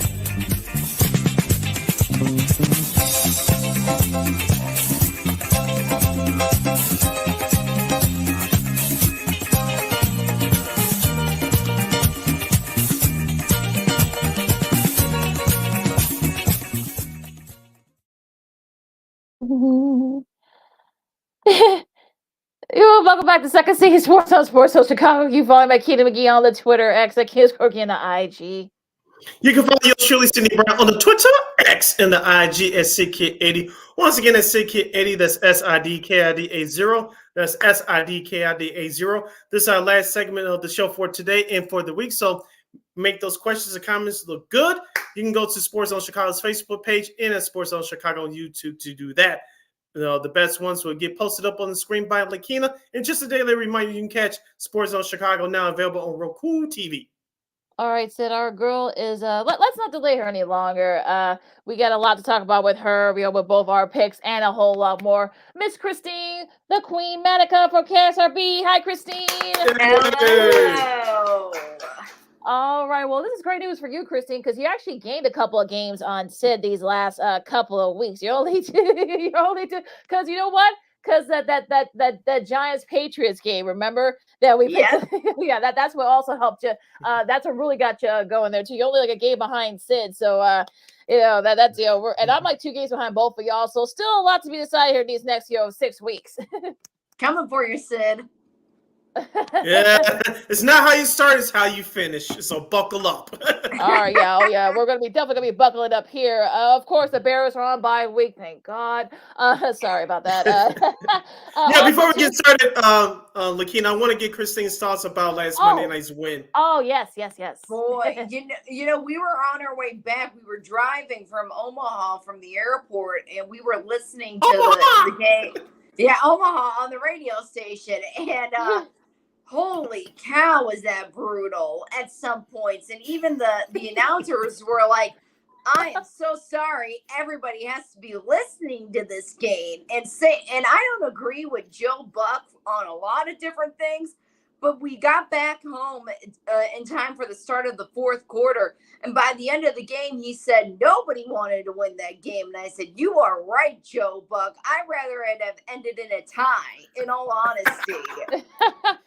They were laughing at the end of that game. They were literally like, both he and Troy were mostly. They just didn't know what to do. I mean, if I was in that situation, I wouldn't know what to say either. That game was awful. But I think the cherry on top was when Laura asked Fields, how do you think he played? And he's like, I played all right. And I'm like, you are lying. Just say you played bad. Like that was the worst part about it. And I'm like, I'm sorry, did you not just see how that game went? Like the fact that you just say I played all right, it's like, no, that was a terrible game. And let's be honest, DJ Moore, he was wide open during that throw down the field to get that field goal. Like, let's be honest about this. I think if anything, that game, it in that regard, it was very winnable for the Bears. It should have been more than what it was on both sides, in my opinion. But if anything, that game just shows to me still that Fields can't read defenses. And I think this is the point now where the Bears organization and the fans need to think about life after Justin Fields, because I just don't think it's clicking.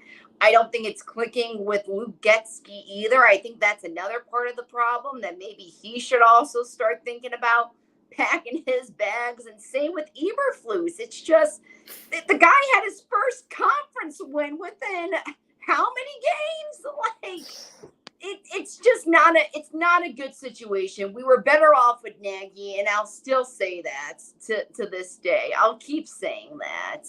Well, there are a lot of people that feel this. There are actually some Bears fans feel the same way you do, Christine. So that's not a unpopular take. So let's talk about some good football here, please. So all of those bad stuff. But you know what though? Not just the Bears, but the Ravens, the Bills, the Vikings, the Raiders, and the Giants are all on bye. So adjust your fantasy leagues accordingly. And we will start, Fox has a doubleheader this week. These are very small group of games here, but we'll start with this first one on CBS.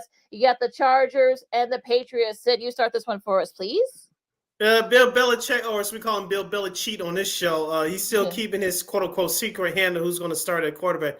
I don't think it's going to matter who starts at quarterback for the Patriots. It could be the three of us. It could be Joe Schmo from living on Laurel Record Drive, no pun intended. But the Patriots couldn't get out there with the win against the Giants last week. That was embarrassing. Of course, the Chargers, they had an embarrassing performance against Baltimore Sunday night. But the Chargers, pardon my Arnold Schwarzenegger, but the Chargers they're still a talented team. They should be able to win this game. I know the Chargers are favored by 5.5. I think if you're a smart person, you take the Patriots to cover, but I think the Chargers will win this game on the road, even though it's an early start for them on the East Coast. Yeah, I'm taking the Chargers in this one, too. They kind of had a lackluster Sunday night game. We had so many great games over the Thanksgiving holiday, and then you got to Sunday night, and you're like, oh, that's it? Like, that's the game that we're getting this time around? I think the funny part was when Joey Bosa was eating Raisin Bran cereal in the box. Yes, he was. That was kind of a random little tidbit there, but yeah, I mean, I feel bad because Herbert is a really good quarterback. I just think the coaching needs to change, and Chris and I have been talking about that. But the Bears will gladly take him as a coach. So you put that out there, Christine. In case the Chargers want to give him up, feel free to send him Chicago's way. I'll pick the Chargers too. Like I said, I think it's pretty much listed in Foxborough right now, and this is, look, I don't know if the Chargers probably will make the playoffs, and, Brandon Staley's probably going to be gone, but I think this could be like a salvage, bowl game and a get-right game for them, even though they'll probably be playing, it'll be a little bit cold, and, they're playing early. So, yeah, I think the Chargers should win this one pretty handily. I believe we're going to get this game. Fox is part of the doubleheader, the Lions and the Saints. Christine, you start this one for us. I think this one's pretty easy for me. It's the Lions. I think this is a good game for them to keep on the right track in order to get to the postseason. There was a lot of movement, I would say, within the last week when it comes to the playoff picture and where teams could be heading. All of a sudden now people are talking about the Broncos going into the playoffs. Mm-hmm. Who would have thought that would have happened? So in order to secure their spot and to secure their for sure into the playoffs, I think they got to get this win. So I'm picking the Lions.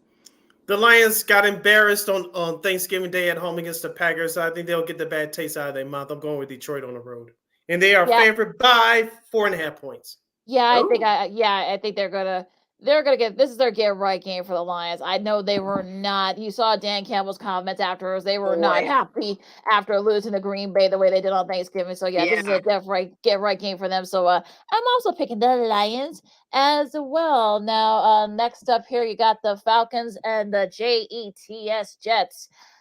Good grief. This is like, what? Jesus. This is one of those toss-up The games. last time I checked, the line was at a pick-up. Yeah, well, exactly. Because I think they don't know what to do either. Vegas does. So, I get. Oh, good grief. I mean, I guess I'll take the Falcons. I don't know why. I guess someone's got to win. I would be happy with a tie, but I guess I'll take the Falcons. Really, no other reason, just because. I'm sick of this. Go ahead, Christine. Oh, I'm sorry, Sid. Go. I interrupted you. You go. Okay. I'm sick of this Aaron Rodgers manifesting talk about coming back on Christmas Eve. The hell with the Jets. I'm going with the Falcons. I'm picking the Falcons, too, just because you never know what you're going to get with them. Yeah, exactly. Exactly. I mean, it's true. I mean, they play the Bears in a couple of weeks. So, 2 weeks, I should say. So, yeah, we'll see what happens there. Cardinals and Steelers. Sid, you start this one. Pittsburgh's favored by 6. They're 7-4 right now. How they getting done with the lackluster offense? I don't know. Shout out to Mike Tomlin, but this should be an easy win for the Steelers. Play strong defense and run that ball hard with Jalen Warren, and this should be almost a cakewalk for them. So I'm going with Pittsburgh, and they're favored by 6 points. I'm going with Pittsburgh, too, especially now that Zach Ertz is out, and the team, Cardinals and him, mutually parted ways yesterday. That's just another weapon that you don't have. And the Cardinals did not look great last week either. So I'm picking the Steelers.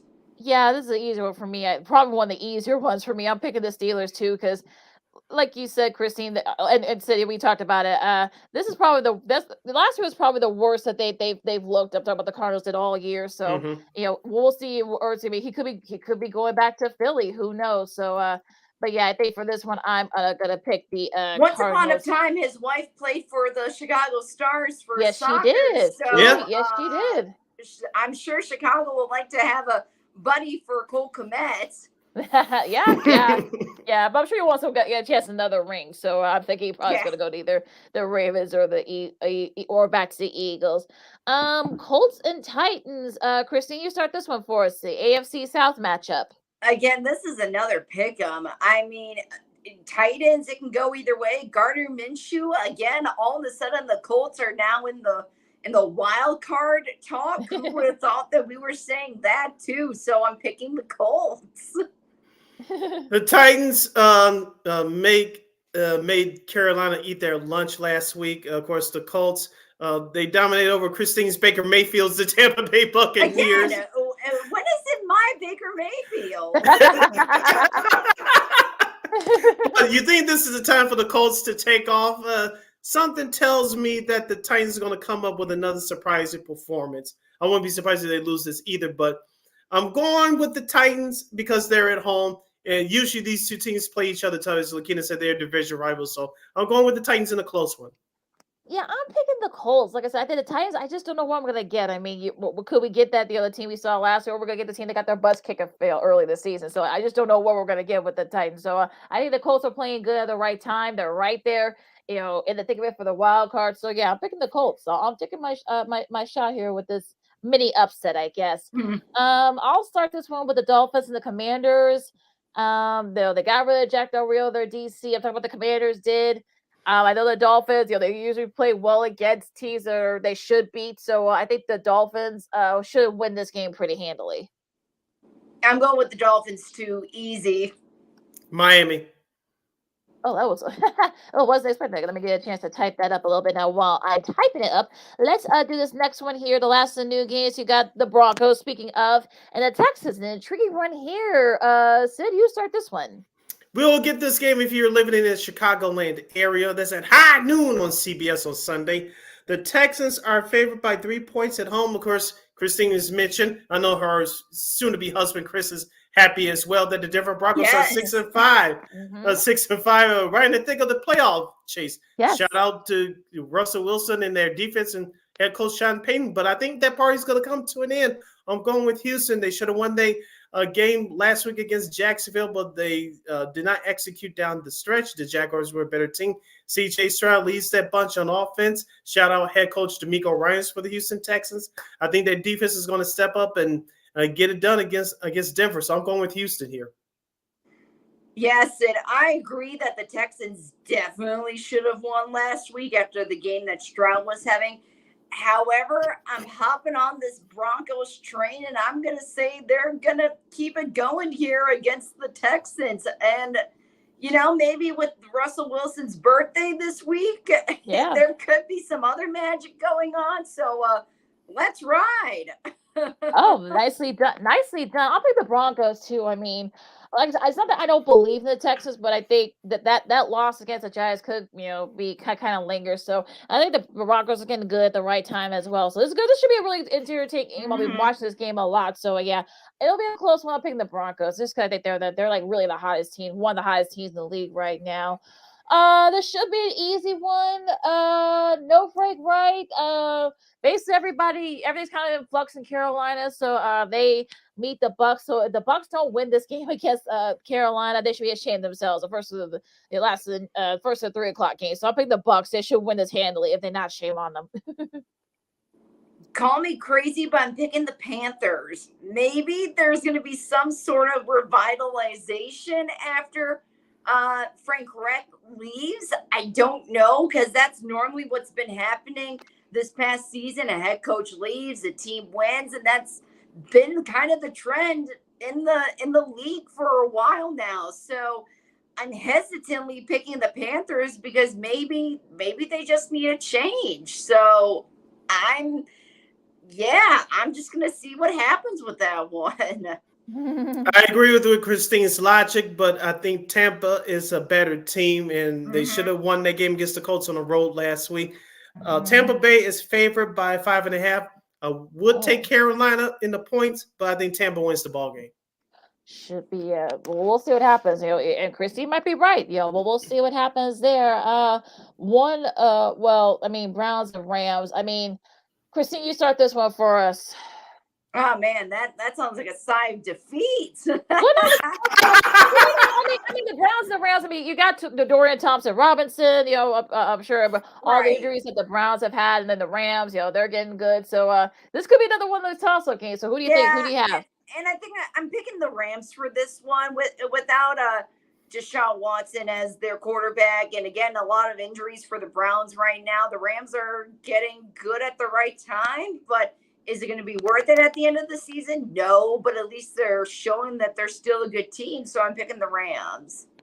Yeah, the Browns had their chances at Denver last Sunday and it went away. The Rams were dominant at Arizona. The Rams' game plan, run the ball with Kyron Williams, play strong defense, and let Matthew Stafford cook when he needs to. So I'm going with the Rams here to even their record at 6-6 at home. Yeah, I think the Rams. And they're about 3.5. I think the Rams should win this one pretty easily, and I think that defense is gonna. That Aaron Donald's still playing at a very high level. There are rumors that maybe he might retire after this season, so I think he's gonna. If he does, he's gonna want to go out on tops at the very least. So he's gonna bum rush whoever it is, whether it's Dorian Thompson-Robinson or PJ Walker. He's gonna bum rush. He might get a couple of sacks. So then we'll see what happens there. Now this is what I'm excited about. This next game. This is gonna be the game of the week, for Fox. Yeah. You got the 49ers and the Eagles. Sid, you start this one. San Francisco's favored by 3 points on the road. I know that Philadelphia, I believe has the same record like they did a year ago, but as we told you, Philadelphia's a different team this year. I know they beat Kansas City on the road a couple of weeks ago. They barely came back and beat Buffalo last week. Buffalo gave that game away. San Francisco has looked great since their bye week. I don't think they haven't even lost. I think they're 3-0 since their bye week. So they look very different than what these two teams last time they played in the NFC Championship game at that same site last year. I'm going with San Francisco here in a close one. This is going to be a tough game. Going to Philly in itself, that's always just a challenge because of the stadium, the fans, just everything in general. The Eagles don't look the same, and that's just, for whatever reason, it just looks discombobulated. You have Jalen Hurts that probably has the most turnover, one of the quarterbacks that has the most turnovers this year besides Josh Allen. And then you got some penalties that are really careless. Jason Kelce, for example, those 2 back-to-back false start penalties. Found out this week, yes, he did have to use the bathroom. So that's why that happened. And this is a really tough pick for me. I am going to go with the Eagles just because it is a home game, but my heart is rooting for the 49ers for this one. You muted for a second. I got to go. So, like I said, I'm so excited. I muted myself for a second, but she was doing a Jason Kelce. Right. Well, I had to for a second, but I don't know. I picked the 49ers. For me, I just think that this is like a totally different team. Yeah, they chased him, makes that defense even better. I think Brock Purdy has looked really good. So I picked the 49ers. Who'd you pick, Christine? I forgot. Just Eagles. Eagles. Oh, okay. Well, I can see the Eagles winning this game too. So this could be one of those toss-up games. It could come down to who has the ball last. So but I pick the 49ers here for this one. I think they get their revenge. At least right now, they may face each other again in the playoffs. Who knows? But I think this time the 49ers will get their revenge. Now, 2 historic franchises face each other in the Sunday night game here, and you got the Packers who've actually been playing okay lately, pretty well. They're at 5-6 against the Chiefs. Kind of struggled lately. So, Christine, you start this one for us. It's just it's a very interesting matchup. You have the Packers who are actually kind of playing decently, and then you have the Chiefs who almost lost against the Raiders last week. So who do you go with? And I think when it comes to the experience and the level, I think the Chiefs still have something there. They're not who they were last year. I don't think they're as good as they were, and I still don't think that they're going to go to the Super Bowl, but I do think they're going to win on Sunday over the Packers. I think this game will be closer than what people think. The Chiefs are 6-point favorites on the road. I'm going with Kansas City. Yeah, I'm picking the Chiefs too, and I think but I think the Packers will cover. I just don't see the Chiefs. I know I've seen Chiefs Twitter say, "Oh, we're going to dominate the Packers." No, I don't think that's going to happen. I think the Packers will hang tough, but I think the Chiefs will pull away late and win the close one. Now Monday night game here, and of course the Manika is back. Yay! Yeah, you got the Bengals and the Jaguars. Again, no Joe Burrow. I think the Jaguars, with that win against the Texans, I think they can kind of take control of the AFC South. They struggled a lot. Talk about the Bengals did, and hopefully Jay Brown could get a little bit better. But I think that defense is actually probably one of the better defenses in the NFL. I'll pick the Jags, and I don't think it's going to be close. I don't think it's going to be as bad as last Monday night's game, but I think it'll be a little more exciting. But I think the Jaguars will pull away late. If people thought last Monday's game was entertaining, boy, they're in for it this time. I'm picking the Jags, plain and simple. I'm going with Jacksonville too. They're 8.5-point favorites at home. I think it's the first time in a while that they had a home playoff game. A home game on Monday night. Trevor Lawrence and Travis Etienne, both of them better step up. I have them on my fantasy team. As in my league, we started our fantasy football playoffs. So I need those two brothers to have a big performance. This better be a blow. I think it will be. So I'm going with the Jaguars. All right, and again, no Bears game this week. Thank goodness. So that is your schedule for this NFL Week 13 as the Second City Sports on Chicago. Lakina McGee, Cindy Brown, our girl KXRB's Christine Manika. We got some time here, guys. We like I said, there were 16 on bias, so we were able to get through the schedule pretty quick. So let's talk about the White Sox first. I mean, some of the various reports have Dylan Cease. I'm figuring the Dodgers could be vying for services. I think I heard Baltimore as well, and a few other teams that made the playoffs last year. So Christine, I'll start with you. Where do you think Cease gets traded in the winter meetings coming up next weekend? Gosh, I hope not, because who else is going to be on the team? Seriously, like who else valuable or worth it is going to be on the team for the White Sox, especially if they're looking to have a way better season than what they did last year. But at the end of the day, I understand that it is still a business, and you got to get what you can get for a player while the iron is hot. But again, it's like, you already got rid of a lot of major bats. You're not technically you're not re-signing Liam Hendricks, even though he is going through recovery after Tommy John surgery. So it's who do you got in your bullpen? Who's going to be your top starter for you? More importantly, who's going to be the face of the organization? So I hope they find a way to keep him and somehow keep a little bit of excitement for the fans.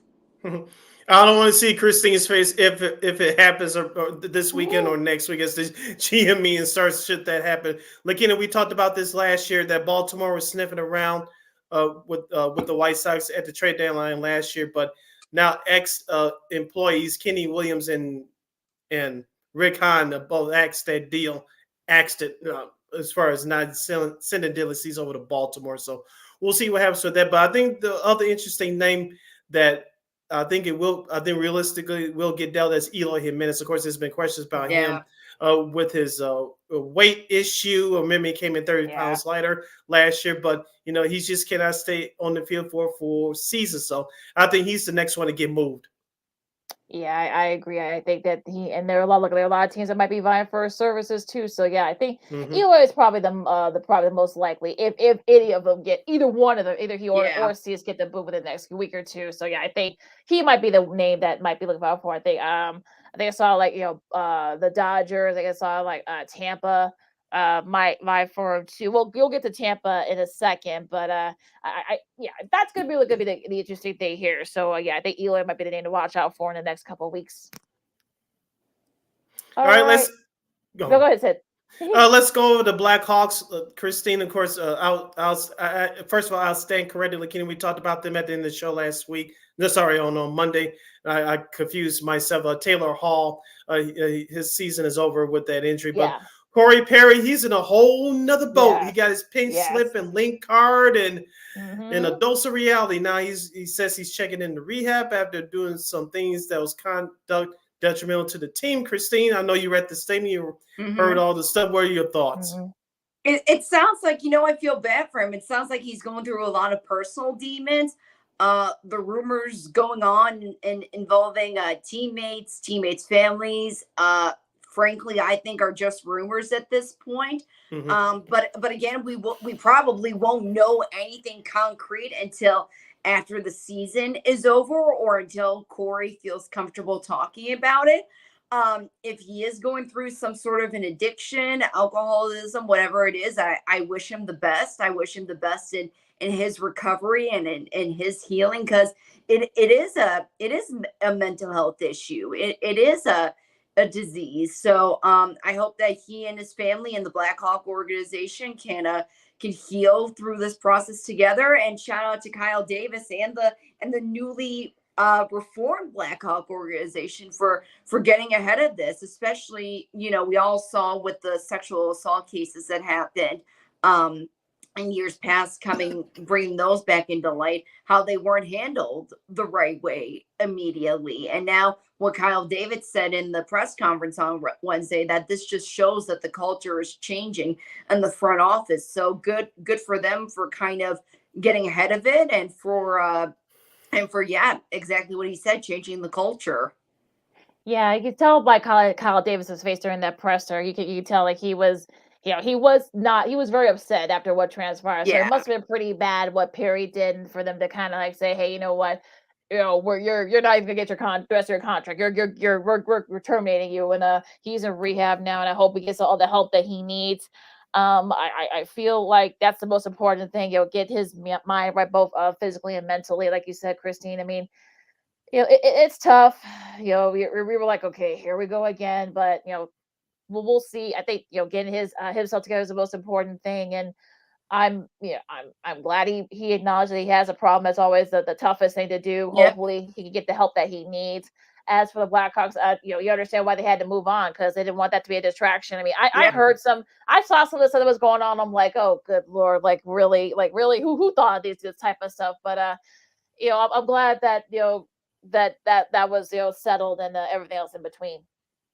Yeah, and a couple other things are since we're in our hockey circle for a minute. One, that you cannot always believe everything you see on social media, especially with the stuff with Corey Perry and the alleged teammates. Yeah, you just can't believe that. So as we always say, Lakini, you have to take what's on social media, especially dealing with stuff like that, with a grain of salt. And number two, I know Patrick Kane signed with the Detroit Dead Wings, or Red Wings, I should say. That's like a knife to the heart. Yeah, and I want to get your quick thoughts, Christine, before we move on to basketball. Christine, what are your thoughts about Patrick Kane in Detroit now? Exactly what I said. It's a knife to the heart to Blackhawk fans. I mean, if you really want to hurt someone, that's the way to do it. But again, same what we talked about with baseball. At the end of the day, it's a business, and if they gave him the most money, well, more power to them. I mean, see, here's the thing. I said it on Twitter actually the last couple of days when all this came out. Like, if this was like 10 or 15 years ago, and the Red Wings and the Hawks were playing each other more often, I probably would feel the way you do, Christine. Yeah. But since they're in Chris the East, anyone?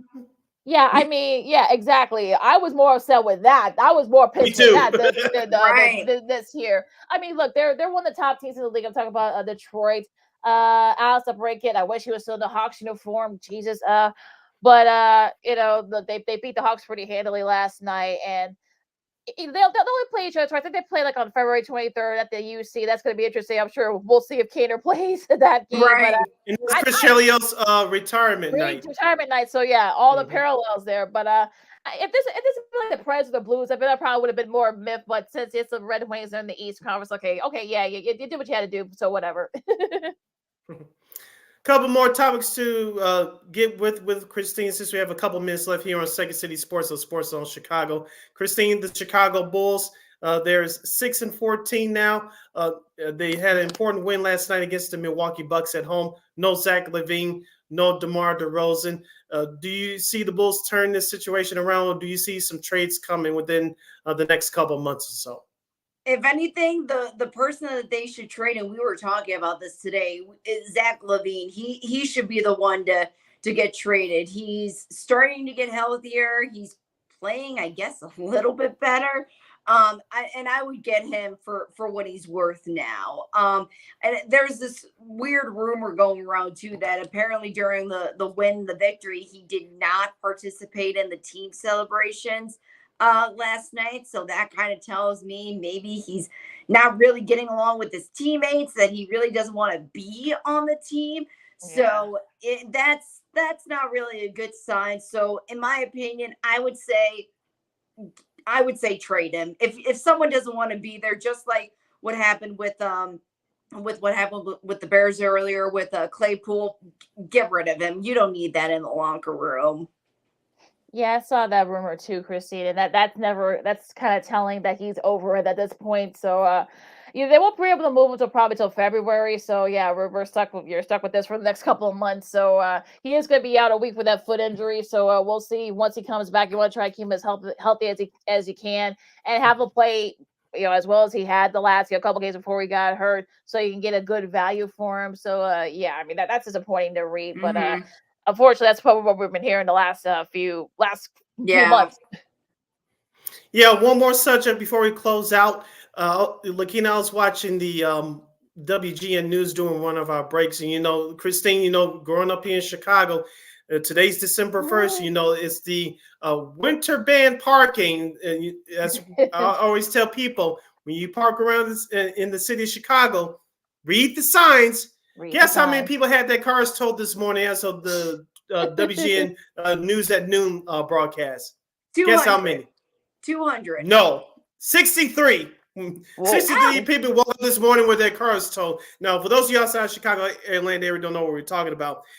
From December 1st till April 1st, whether you have snow or not, do not park at those spots where you have those signs. Let me repeat one more again that your kids would say.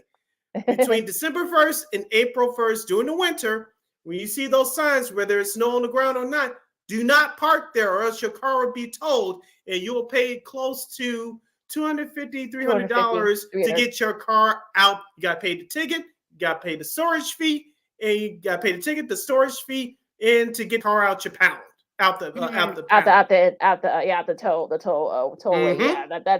Yeah, that's pretty. I've had that happen to a couple of people. My sister had that happen to her a few years back. So, that's gotta read those signs, people. Yeah, I heard a guy where I was doing a run off our breaks, and he said, "I thought we had a natural disaster or something, and I woke up, my car was towed." And I forgot who the reporter was from WGN. He said, the city and us, we've been warning you for the last few weeks. Mm-hmm. For those of you that don't pay attention, stuff like this happens. Yeah, that's always read the signs, folks. Read the signs, even exactly. That's your PSA for this weekend. Yes. Let's see. Real quick before we wrap up, I'm going to talk about this. Tom Brady made some comments on Stephen A. Smith's podcast a couple of weeks ago about the state of the NFL. Alex Smith countered that, like, well, look, I mean, the Patriots, they all didn't have compete against good teams in your in the AFC East. So, what'd you guys think about those comments from both men? That's interesting. I mean, he is the GOAT. He could say whatever he wants. Well, yeah, Brady and the Patriots couldn't help it that you didn't have too many teams that could knock off the Patriots in that division back then. But I think it's more, I'm not going to say worse right now, but you have more parity now than you did back then, Lakina. I think you would agree with me. So, as we said before, as we love the NFL, you have more parity now than you ever had before. So, this is the result of it. I think this is going to be a taste of what we're going to see when Tom Brady does do television, perhaps next season. He's going to be saying some things that some people may agree with, some people don't agree with. I think he's ready for that. So, in between doing movie scenes with Denzel. Now he's doing the making comments. So yeah, he's becoming like a good he's playing this media role pretty well. So I look forward to see how he does. Just put him and KB and Kevin Booker and Greg Olsen together. Just do a 3-man booth. Don't put Greg Olsen. There you go. Despite what I don't think he was. I don't think Olsen was the Panthers job. I don't think see that happening. But on that note, you follow Makina McGee on the Twitter, X, at KXRB, and the IG. You can follow yours, Shirley Sydney Brown, on the Twitter, X, and the IG at SidKid80. Once again, that's SidKid80. That's SIDKID80. SIDKID80. Christine, where can lovely people follow you on social media? They can follow me at @Manika_KXRB on Twitter. And you still have the bird. I do. You're lucky. Of course, we want to thank another one of our good buddies, Herb Howard from the Bigs and CHGO Bears for joining us today. And of course, our girl Christy Manika, as always, for joining us. You can catch Second Seed Sports every Monday and every Friday from noon to 2 p.m. Central Standard Time right here on Sports Zone Chicago, both the Facebook and YouTube channels. One more time, Second Seed Sports, Mondays and Fridays on Sports Zone Chicago. Anytime you want on Facebook and the YouTube channel. Don't forget to download that Sports Zone Chicago app wherever you get your apps. Follow Sports Zone Chicago on all social media platforms. Please subscribe to our podcast at War Media Podcast. That's WARR Media, PODCASTS. We are on all podcast platforms, including the iHeartRadio app. And give War Media a follow at WARR Media on all social media platforms. So thank you very much in advance for your support. Like, share, subscribe, and tell your friends. All right, Lakina.